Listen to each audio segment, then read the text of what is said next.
پیارے بچوں، آج میں آپ لوگوں کے سامنے مرزا اسد اللہ خان غالب کی دوسری غزل،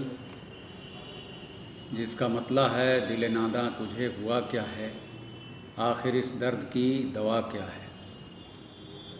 اس کا مطلب بیان کرنا جا رہا ہوں، ذرا غور سے سنیے گا۔ دل ناداں تجھے ہوا کیا ہے، آخر اس درد کی دوا کیا ہے۔ اس شعر کے اندر غالب کو کسی کا حال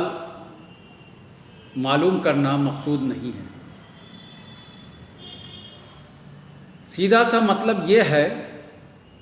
کہ عاشق اپنے دل سے کہتا ہے کہ تو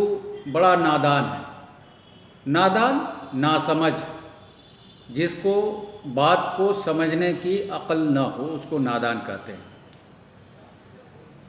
تو بڑا نادان ہے جو ایسے ظالم اور بے رحم، ظالم اور بے رحم یہاں معشوق کے لیے استعمال کیا گیا ہے، سے وفا کی امید رکھتا ہے،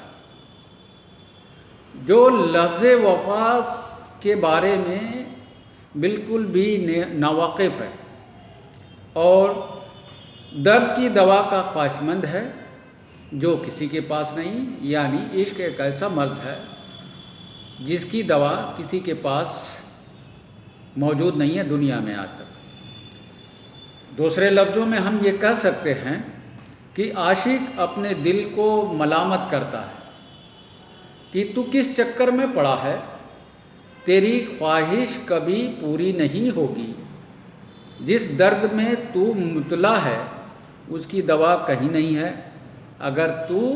اپنی زندگی چاہتا ہے تو اس خیال سے، یعنی آرزوئے وصل، یعنی محبوب سے ملنے کی جو تمنا ہے، جو خیال تم نے من میں گڑھ لیے ہیں، بنا لیے ہیں، اس کو چھوڑ دے۔ یہ مطلب ہے۔ اس شعر میں تفہیمی انداز بھی ہے، دل ناداں تجھے ہوا کیا ہے، آخر اس درد کی دوا کیا ہے۔ اب اگلا شعر دیکھیے۔ اگلا شعر، ہم ہیں مشتاق اور وہ بیزار، یا الہی یہ ماجرا کیا ہے۔ عاشق نے ابھی عشق کے کوچے میں قدم رکھا ہے، وہ ابھی معشوق کے ناز و انداز کی حرکتوں سے ناواقف ہے، اس لیے وہ باوجود اس کو چاہنے کے معشوق سے بیزار ہونے پر تعجب کرتا ہے۔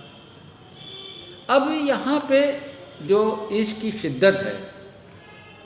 شدت میں اگر ہم کسی کو چاہتے ہیں تو اس کے پیچھے لگ جاتے ہیں، اور یہ پیچھے لگنے کی جو حرکت کہیں یا ایکٹیویٹیز کہیں، وہ جس کے پیچھے ہم لگتے ہیں اس کو پریشان کر دیتی ہے۔ اس پریشانی کے بہت سارے اسباب ہو سکتے ہیں جس کا بیان کرنا یہاں مناسب نہیں سمجھتا، لیکن جس کو ہم چاہتے ہیں اس کا وقار، اس کی انا ہماری چاہت کے مابین آ جاتا ہے، جس کی وجہ سے وہ پریشان ہو جاتا ہے۔ وہ یہ سمجھنے لگتا ہے کہ اگر میں نے اس کو تھوڑی سی بھی چھوٹ دی تو میری عزت، شہرت اور جو بھی مرتبہ ہے اس کو مٹی میں ملا سکتا ہے۔ تو اس وجہ سے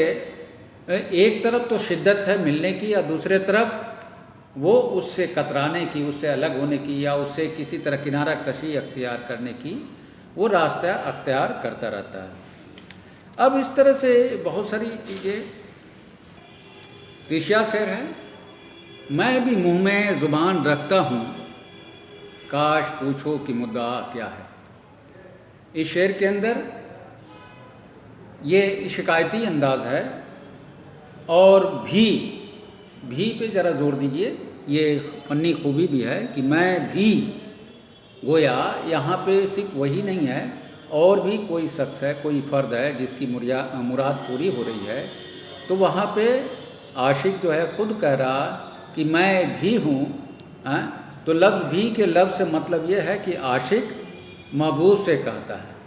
عاشق محبوب سے بیان کرتا ہے کہ آپ میرا حال غیروں سے معلوم کر رہے ہیں، کیا ہی اچھا ہوتا کہ آپ مجھ سے ہی پوچھ لیتے، تو مجھے خوشی ہوتی کیونکہ میں بھی بولنا جانتا ہوں، میں بھی اپنے درد کو بیان کرنا جانتا ہوں۔ یہاں پہ دو چیزیں آ سکتی ہیں، وہ یوں کہ عاشق محبوب جو ہے، عاشق کو تو چاہتا ہے، خیال کرتا ہے، لیکن وہ کسی رسوائی کے سبب سے وہ اس کے عاشق کے احوال کو اس سے نہ پوچھ کر کسی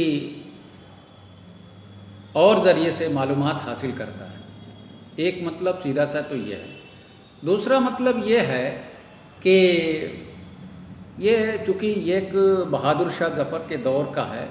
تو وہاں بہت سارے فریادیوں کی جو ہے مرادیں پوری جاتے تھے، اپنی فریاد بادشاہ کے سامنے رکھتے تھے، لیکن غالب کی جو خودداری جو ہے وہ بیچ میں درمیان میں حائل ہوتی تھی، اس لیے وہ سیدھے اپنی بات کو جو ہے وہ بادشاہ کے سامنے نہیں رکھتے، اور جو بات کو گھما کے کہنے کا انداز ہے یہاں پہ، یہ اس شعر میں ایک حسن پیدا کرتا ہے۔ آپ لوگ جانتے ہیں کہ بہادر شاہ ظفر کے دور کے یہ شاعر ہیں، اور ان کے دور میں چونکہ محل میں اتنی رسائی ان کی نہیں تھی جتنی کہ ذوق کی تھی، چونکہ ذوق بہادر شاہ ظفر کے استاد بھی تھے، اس طرح سے غالب کو وہ مرتبہ ان کے سمے میں، ان کے وقت میں حاصل نہ ہو سکا، لیکن کہیں نہ کہیں سے ان کے دل میں یہ بات تھی کہ وہ چاہتے تھے کہ وہ بادشاہ وقت جو ہے ان کا خیال رکھے یا ان کی ضروریات کو پوری کرے، جیسا کہ وہ دوسروں کو کرتے ہیں۔ اور بادشاہ وقت بھی غالب کا خیال رکھتے تھے، لیکن وہ غائبانہ یعنی دوسروں ذرائع سے وہ معلومات حاصل کرتے تھے، سیدھے طور پہ غالب سے ان کی گفتگو اس سلسلے میں نہیں ہوتی۔ تو یہ دو